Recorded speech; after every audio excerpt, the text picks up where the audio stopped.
Shooting it raw? Yes. Shooting it raw.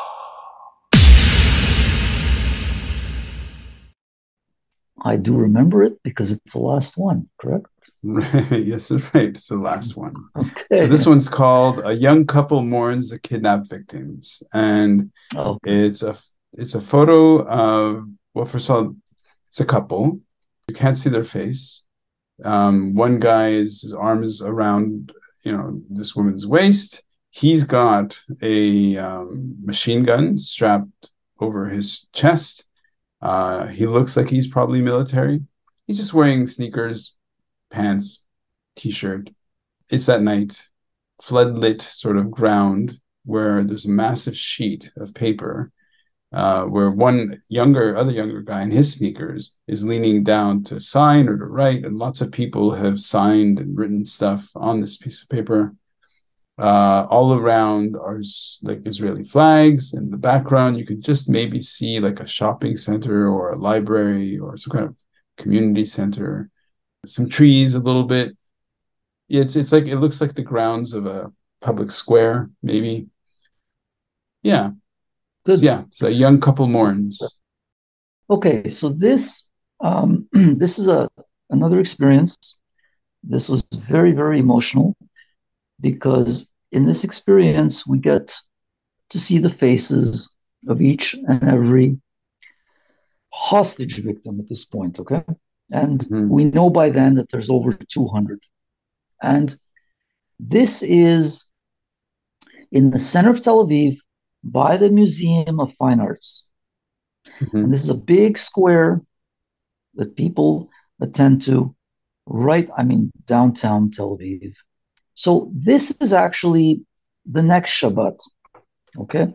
And it's after the Shabbat. And what these people have done, volunteers, is they have made a Shabbat table for the hostages. Now, you may have seen this. They've done this, I believe, in New York City as well, following this one. So I don't have a photo of this to show you, but I felt this photo kind of shows an emotional side of what people are going through. Essentially, if you step backwards, you would see a very long table with over 200 seats, including 4 high chairs, okay, with hostage written on every seat. And by the baby chairs, you will see baby utensils, baby bottles, and bibs. So it really hits you. It hits you knowing that there are at least 4 babies that have been taken hostage. On this particular side, yes, this is obviously it's a soldier that's off on rotation. He's with a girlfriend, possibly. I don't know who these people are, but they're looking down, they're looking sad. And this paper is open for everyone to sign anything they wish, for best wishes to the hostages and to bring them back home safely, et cetera, et cetera. I just felt that holding a machine gun in civilian clothes was a little odd, but I understand that he's on call and can be called immediately. And, it was very, I guess I'm not used to it as well, but it was very common to see a lot of civilians carrying arms over those last 2 weeks that I was in Israel, and just, pistols in their waistbands or rifles or machine guns. Very common, because they just don't know. A terrorist pops out of nowhere and, hopefully gets neutralized by one of these people that actually have the skills to do it. Sure. So again, you don't feel any, you're not at risk. You don't feel anything that is dangerous at this point, but the whole area was really extremely emotional. It was so quiet. You could hear a pin drop. Mm. With all the people that were milling about, it was dead quiet. And other than the table, the Shabbat table, there was a wall of photos, and every single one of the hostages had a photo there. Mm-hmm. And, now you're putting a face to the missing, which is really, you make a connection. You make, when it's people you don't see or recognize, it's one thing, but when you see the faces, it really hurts. It hurts Mm-hmm. because you feel an instant connection. I can tell you that from all my cousins, not one of them, every single one knew someone who knew someone that was murdered. Oh, for sure.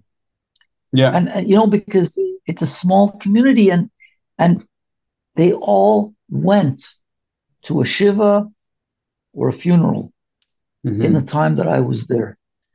You just knew someone. It Well, that's it really yeah. brought So it sorry. close to home. Yeah. I mean, look, I'm in Hong Kong. I bike out to this faraway cafe, right? I sit in there, and all of a sudden, I meet some guy, and it just so happens I hear his accent, and I'm like, "Oh, where are you from? Are you Dutch or something?" He goes, "Yeah, yeah, something like that." I'm like, "Something like that? Yeah, that's pretty cagey. Come on, where are you from?" And he's like, "Well, he's kind of self-conscious. He's I'm Israeli." I was like, "Oh, okay." So we start speaking, and he had lived for 3 years in one of the kibbutzim, like on the border, that got massacred, and he knows Wow. people. And it's just like, but it's like, as you say, we're only a degree separated. And my fucking dog is driving me crazy. I'm really sorry about that. I Fuck. don't hear the dog. Okay, yeah, I do. No, but it's just Okay. like I'm gonna leave this in the recording just because shooting it raw. But but yeah, like, but that's the thing I think that people don't like, things that people don't quite understand, right? With people who have these strong opinions about, which to me is bonkers. Like, I'm being in Hong Kong, there's all these like Hong Kongers that I see online or whatever who have an opinion about, and are, the people I see are like, trollish people who have an opinion, like an anti-Israeli opinion, and who are so like so passionate about it, and probably and mean well, but have no connection, have no real understanding. And well, it's like the population of Israel is like the population of Hong Kong. I think it's 9 million, whereas Hong Kong is 7.5 million. But it's like Yeah, and you're just that includes as well. That includes all the Arab Israelis as well. It's exactly, not just Jews. exactly. There's a No, no, full of mix in course. there. Yeah, there's like a significant, I mean, a sizable, significant part of the population of Israelis are proud Muslim and proud Christian Israelis, right? And so the people who have this kind of simple opinion about what's happening there with Hamas, it seems so odd. And then it's just 1 degree separated, right? Like that this population is so condensed and it's so tight and has gone through so much. And when I found out that you were there, it was just again 1 degree away. Yeah, it's you don't obviously you don't plan any of this, okay? Mm-hmm. Um, but to live it is quite an experience. I mean, there's no danger on my part. I cannot even to fathom what actually went on. Okay, within the Mm-hmm. actual music festival, where so hundreds were killed, or at the kibbutzim, where they the population was almost wiped out. You know, Mm-hmm. we cannot fathom this. Okay, I mean, all I wanted to do was to unite with my family. It was an emotional thing. How do we get through it? Because the point is, how Mm-hmm. do you get through it now? Like, how does the whole country get through this? It's never happened. in this capacity ever before. How do you do it?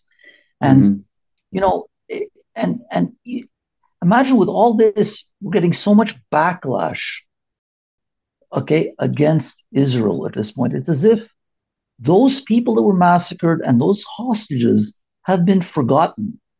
Israel won't let you forget. Sure. I mean, maybe we're not very good at the propaganda, but you know, I think we learned from the Holocaust that you should never forget, and this is something you shouldn't forget. We're at war because it's a man-made thing. The tsunami was an act of God. It just happens. You can't blame any specific person or party. But this you can blame. Yeah. This is a people that attacked. This could have been avoided. I mean, it could have been avoided if they never attacked. It could have been avoided if we were a little more aware of what was going to happen.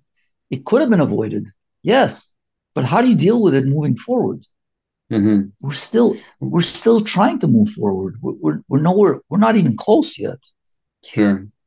And just, I mean, in terms of processing, in terms of trying to make sense, in terms of creating a policies or preparation, all this stuff. It's just, I mean, it's almost like, for me, it's almost intellectually paralyzing. And I know a lot of people like me who are just, and of course we'll make sense of it over time. And I drew a kind of parallel to COVID. So when trying to understand where the virus came from, that essentially paralyzed eventually the world, right? And it's funny how people have forgotten that, it's like, or it's just like, oh, that's like another age, right? But it's like when COVID started and people were trying to figure out, like, where did it come from? And it's like, well, okay, it will come out. The science will come out, the stories will come out, and in the same way, I think with this, we're going to make sense of it by looking backwards. And sure enough, yes, but COVID, we actually wanted to forget COVID. Okay, it ruined the ones of us that survived it. It did ruin. It had an effect on our lives. We wanted to forget. We lost basically 2.5 years of our lives. Everything was turned upside down. Again, was it man-made or not? We don't really know. Was it an act of God? I mean, was he punishing us for something? We don't know. This is somewhat more brutal. Yep. And the thing is, no one wants to make you forget, so they're actually putting out these photographs. You have to be shocked into believing that this actually happened. It's not a figment of anyone's imagination. Yeah. It actually did happen, and people were affected, people died, and families have been destroyed forever. Yeah. Forever. Okay. Now, when I was there, I mean, I was there in Israel 2 weeks when it happened, and I ended up staying for 2 more weeks. Okay. I had a lot of time to discuss the issues with my family. I had a lot of time to take it in. I had a lot of time to follow it on my own platforms, and then I asked myself, why am I still there? Well, I'm still there because I wanted to, in any way, just help, do something, not to run away. I didn't want to run away. Okay. Unfortunately, I was pushed out, not by family, not by a feeling of guilt or anything like that, but the fact that, I was given or sent an email 1 day prior to departure telling me that this would be the last evacuation, okay, by Canadian Air Force plane from Israel. Okay, so take it or leave it. And like I had 24 hours to decide, basically, because it was leaving the next day. And it was the last one. That's it. Canada made an effort to actually send Air Force jets and to accompany people out of Israel, out of the danger zone, out of the war zone, and to drop them off. I mean, kind of, maybe it's a nice thing, drop them off in Athens. Mm-hmm. Do what you will from Athens, okay? Oh, Stay, visit, or just catch a connection and go to Canada. We're going to get you out of the war zone. And, in retrospect, it's a good thing I took the last flight, because to today, there are still no flights. So I would be stuck there, unable to get out. So, right. that was another experience, actually. That was the last experience, if you will, getting taken out of a war zone with the aid of the Canadian government. So through a Royal Canadian Air Force jet. Mm-hmm. And that was an interesting experience. And I said, well, might as well make the best of it. Mm-hmm. And I did.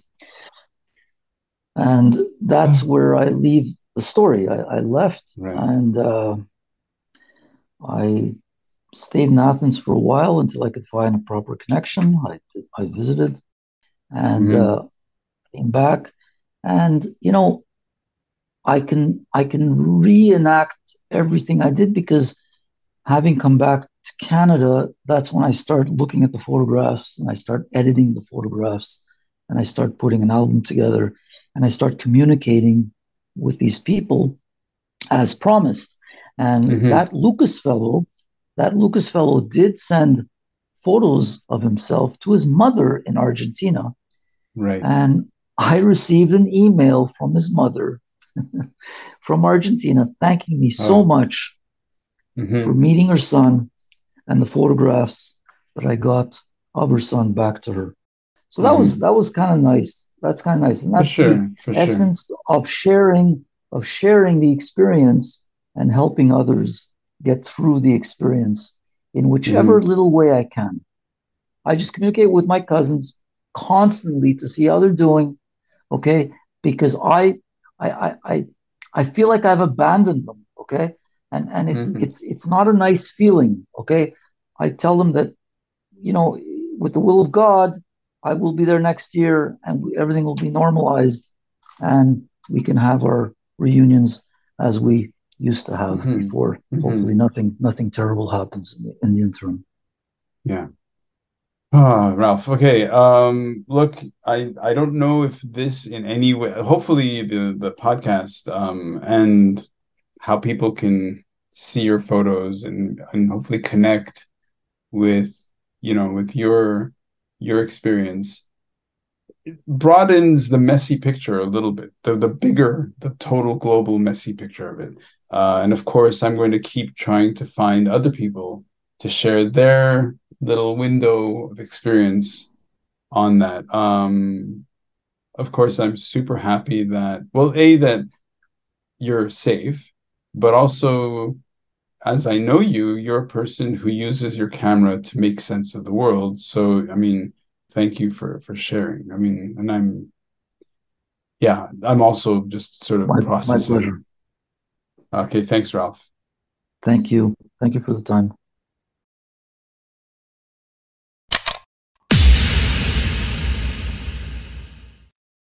So is life really a gift? Really? Can you make every second count? That's the whole point of the podcast. So if you like what you've seen and you're inspired, because that really is my mission, then please give it a like, subscribe, and share. Shooting it raw? Yes. Shooting